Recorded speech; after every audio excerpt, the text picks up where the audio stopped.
Assalamualaikum warahmatullahi wabarakatuh. Alhamdulillahilladzi anzalas sakinata fi qulubil mu'minin liyazdadu imanan ma'a imanihim.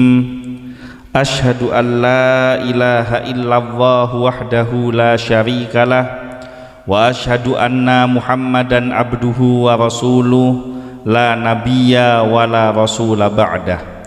Allahumma salli wa sallim ala sayyidina Muhammad al-fatih lima ughliqa wal khatimi lima sabaqa nasiril haqqi bil haqqi wal hadi ila siratikal mustaqim wa ala alihi haqqa qadrihi wa miqdarihil azim, amma ba'du.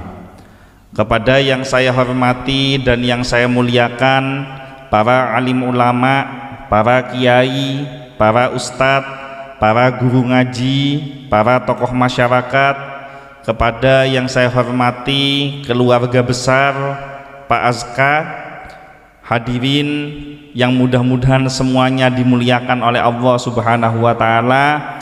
Mandir moga long-polongna dan gula sareng ajunan malam semangken neka menjadi wasilah penyebab terkabulnya semua hajat dan keinginan kita, terhapusnya semua dosa-dosa kita, dan kita termasuk di dalam golongan umat yang mendapatkan syafaat dari Nabi Muhammad SAW. Yang pertama yang ingin saya sampaikan pada malam hari ini adalah minal aidin wal faizin, mohon maaf lahir dan batin dalam momentum bulan Syawal ini. Mudah-mudahan ibadah puasa kita selama 1 bulan penuh kemarin menjadi puasa yang terbaik dibandingkan tahun-tahun yang sebelumnya, dan mudah-mudahan kita semua dipanjangkan umurnya berjumpa di bulan Ramadan yang akan datang. Hadirin yang dimuliakan oleh Allah Subhanahu wa taala, dan gula tak jeng-lanjeng karena bertopon malam, langsung fokus kepada tujuan utama, yaitu walimatul aqiqah. Tujuan dari Pak Aska sekeluarga ngonceng dan gula sareng ajunan neka paling utama adalah untuk mendoakan putra yang diakikoi ini mudah-mudahan bisa menjadi putra yang soleh, putra yang bisa memberikan kebaikan dan keselamatan untuk kedua orang tuanya baik di dunia maupun di akhirat. Dan memang tugas orang tua adalah menanamkan, mendoakan keselamatan dan kebaikan untuk anak-anaknya. Yang namanya nasib sobung orang seoning. Apakah nanti anak ini ketika dewasanya menjadi orang yang sukses ataukah tidak? Apakah menjadi orang seendik pangkat napa enten, napa orang se alim napa enten? Semua orang tua tidak ada yang tahu bagaimana nasib anaknya di masa yang akan datang.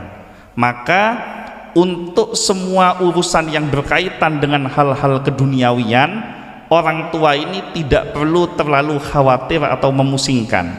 Dalam ayat petok ayat 7 yang banyak umat Islam hafal, salah satunya yang pertama ada ayat yang berbunyi qul la yusibana illa ma kataballahu lana.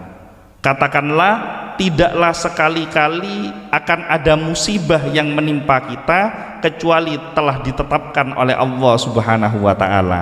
Jadi mulai dari lahir, rezeki, jodoh, mati, ini semua sudah diatur oleh Allah Subhanahu wa taala.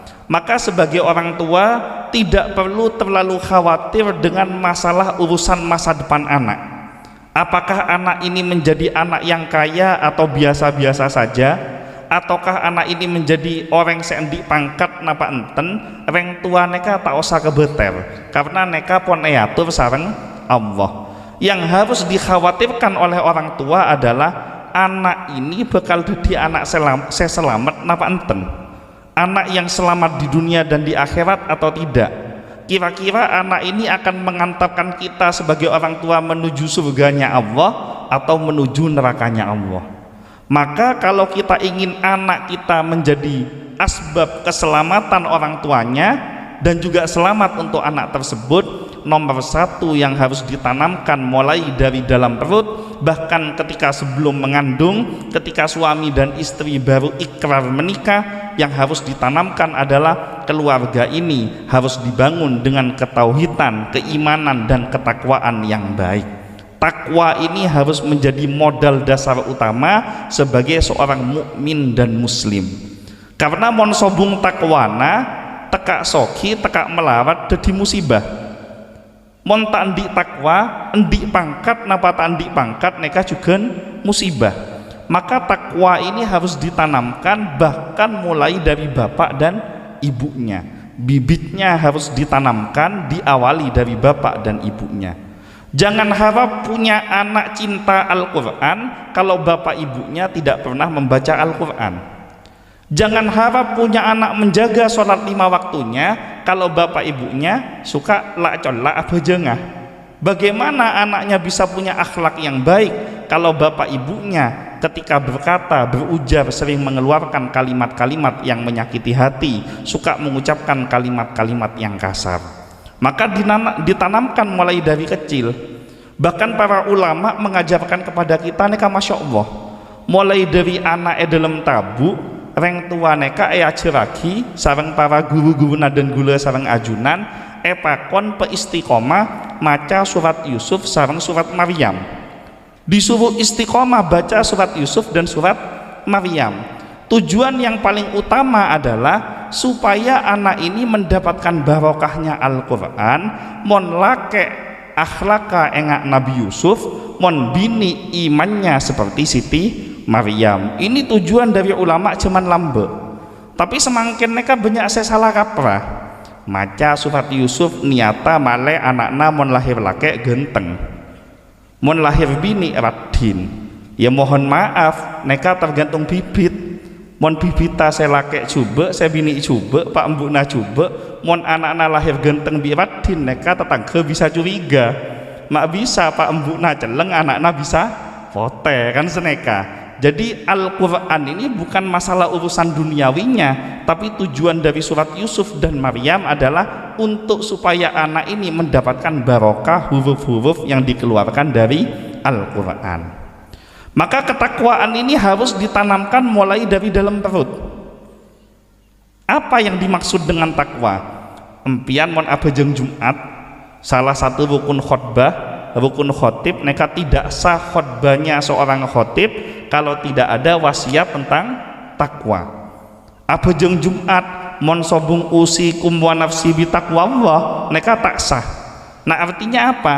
Artinya takwa ini menjadi dasar utama, modal utama sebagai seorang mukmin dan muslim, dan ini sebagai orang tua juga harus menanamkan ketakwaan kepada anak-anak kita. Makna takwa neka mon dalam bahasa pesantren simpelnya adalah imtisalul awamir wajtinabun nawahi. Berusaha dengan sungguh-sungguh menjalankan semua yang diperintahkan oleh Allah dan berusaha dengan sungguh-sungguh menjauhi semua yang dilarang oleh Allah. Maka ketika orang tua ini selalu membentengi dirinya, berjuang untuk menjadi orang yang bertakwa, maka insya Allah anaknya kadeki bakal nyonto napa contoh aki sareng kedua orang tuanya. Makanya dibiasakan mulai dari kecil. Kalau kepingin anaknya cinta sama sholawat, maka sering ajak datang ke majelis sholawat. Kalau kepingin anaknya menjadi orang yang suka memakmurkan masjid, maka ajak anaknya untuk ibadah sholat jamaah di dalam masjid. Dalam urusan akhlak dicontohkan, dalam urusan aurat dicontohkan. Bahkan anak-anak kecil empian mendi anak bini umpama mulai dari keni mereka dibiasakan untuk menutup aurat. Orang bini saya tanda nutup aurat mereka karena tak biasa. Jadi empian mendi anak bini mulai dari hieni mereka dibiasakan menutup aurat, minimal latihan ngakui jilbab. Teka tak selebaran tak napa seperti jilbaban kade. Apa? Karena deki mon anak napon raja, mon selebar pasti ngakui tibi. Mon kodung dari keni tak biasa aki san la raja tanda kodungan kan seneka. Jadi punya anak itu dibiasakan mulai dari kecil, diajak untuk mencintai atribut-atribut keislaman, mulai dari keni di anak laki diajak mencintai kelambi takwa, diajak mencintai songkok, diajak mencintai sarung, dibiasakan dengan atribut-atribut keislaman sehingga ketika anak ini dewasa dia punya kebanggaan menjadi seorang muslim. Neka pertama, tanamkan ketakwaan kepada anak. Saya nomor 2, takwa neka bisa terus berkembang kalau iman bisa dijaga. Nah yang namanya iman neka kan al-imanu yazidu wa yanqus. Iman ini kadang-kadang naik, kadang-kadang bisa turun. Bektona Ramadan, masuk awal-awal Ramadan, saya namanya iman saking kuata, saya namanya masjid abejeng taraweh tak posa orang abejeng taraweh. Tapi menjelang pertengahan Ramadan, iman perlahan-lahan menurun.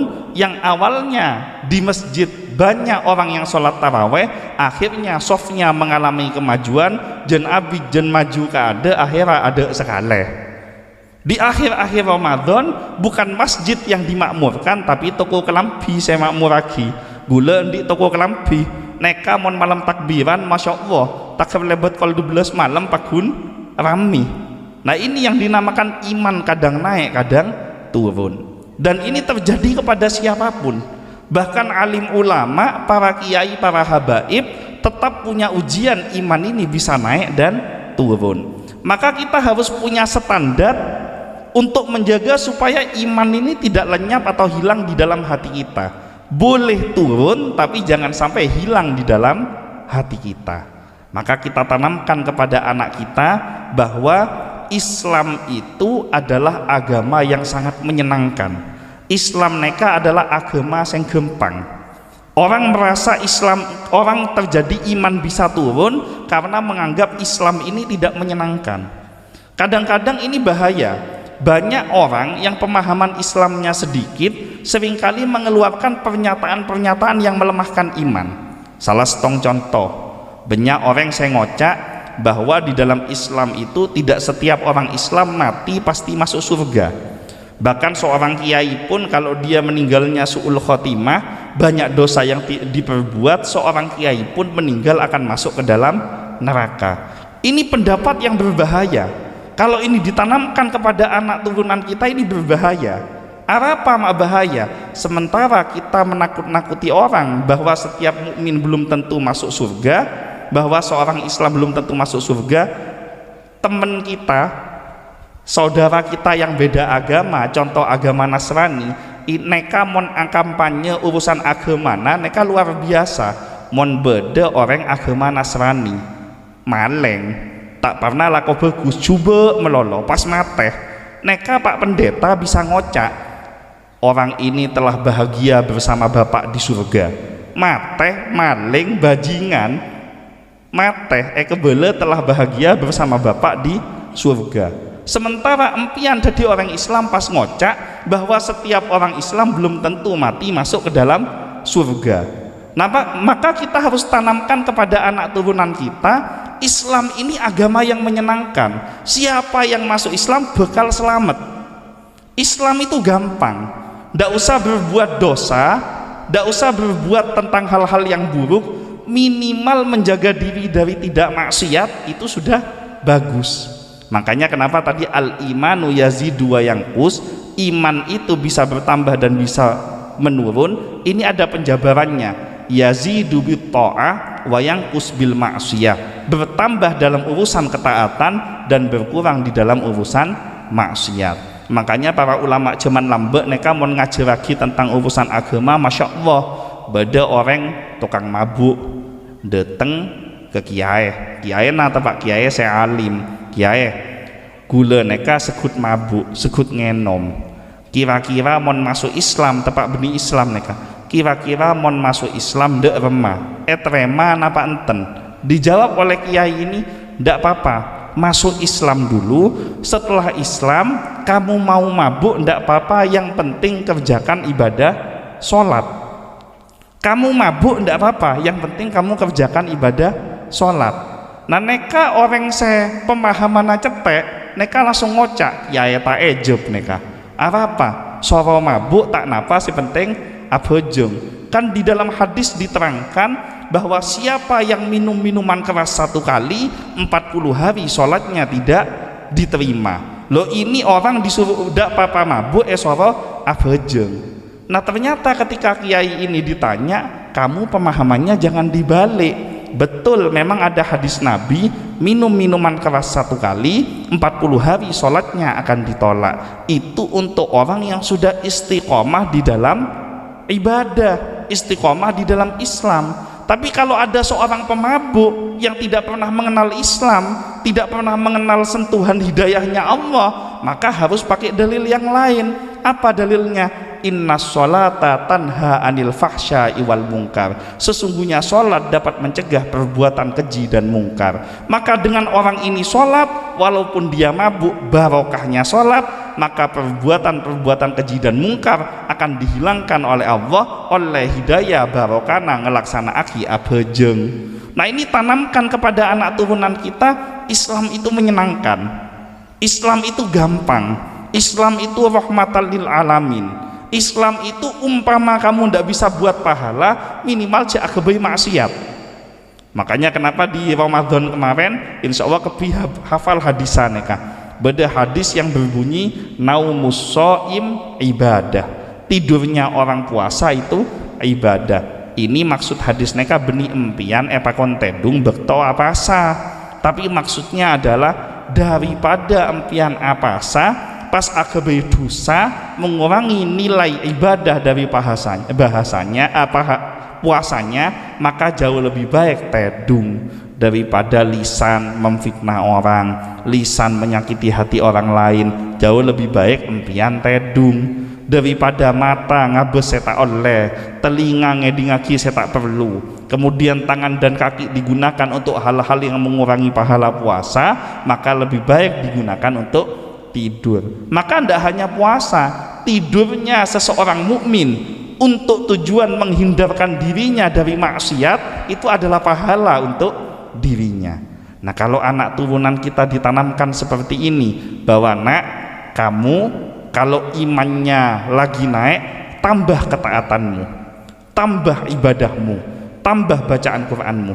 Tapi kalau imanmu lagi turun, minimal kamu jangan sampai berbuat maksiat, minimal jangan sampai kamu berbuat dosa, jangan sampai kamu tinggalkan kewajiban dari Allah. Nah, ini kalau dijaga dengan baik, insya Allah anak ini takwanya bagus, imannya bagus, dia akan menyelamatkan kedua orang tuanya baik di dunia maupun di akhirat.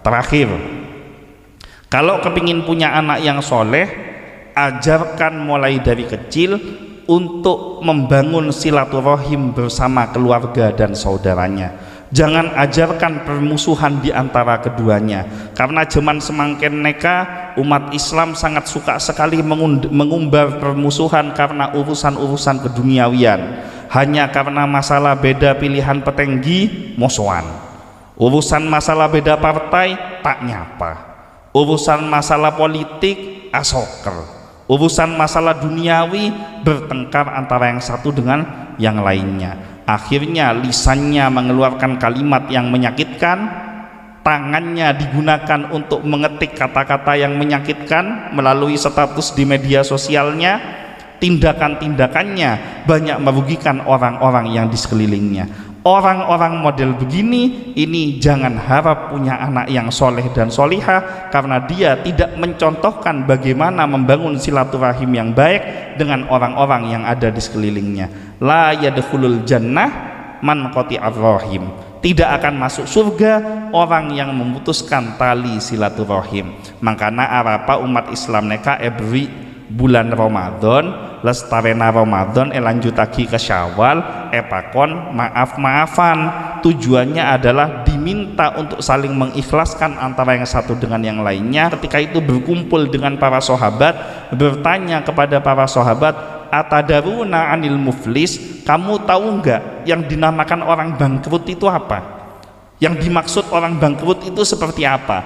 Dijawab oleh para sahabat, ya Rasulullah, yang namanya orang bangkrut neka adalah orang yang setaan di pese, orang yang ketika berdagang dia rugi, orang yang tidak punya harta benda, orang yang dia tidak punya kekayaan, maka dia adalah orang yang bangkrut. Dijawab oleh Rasulullah, yang dinamakan orang bangkrut bukanlah orang yang tidak memiliki harta benda, tetapi yang dinamakan orang bangkrut itu adalah nanti ketika fi yaumil hisab, di hari perhitungan di hadapan Allah Subhanahu wa taala, ada orang yang datang menghadap kepada Allah dengan pahala sholatnya, dengan pahala puasanya, dengan pahala Al-Qur'annya, dengan pahala sodakohnya. Dia datang dengan banyak pahala, tetapi datang orang lain menuntut kepada dirinya akibat ucapan-ucapan yang menyakiti hati saudaranya, akibat tindakan-tindakan yang menyakiti hati saudaranya. Maka ketika si saudara ini menuntut kepada Allah, buah dari dosa orang ini oleh Allah diambil, pahala orang ini diberikan kepada orang yang pernah disakitinya.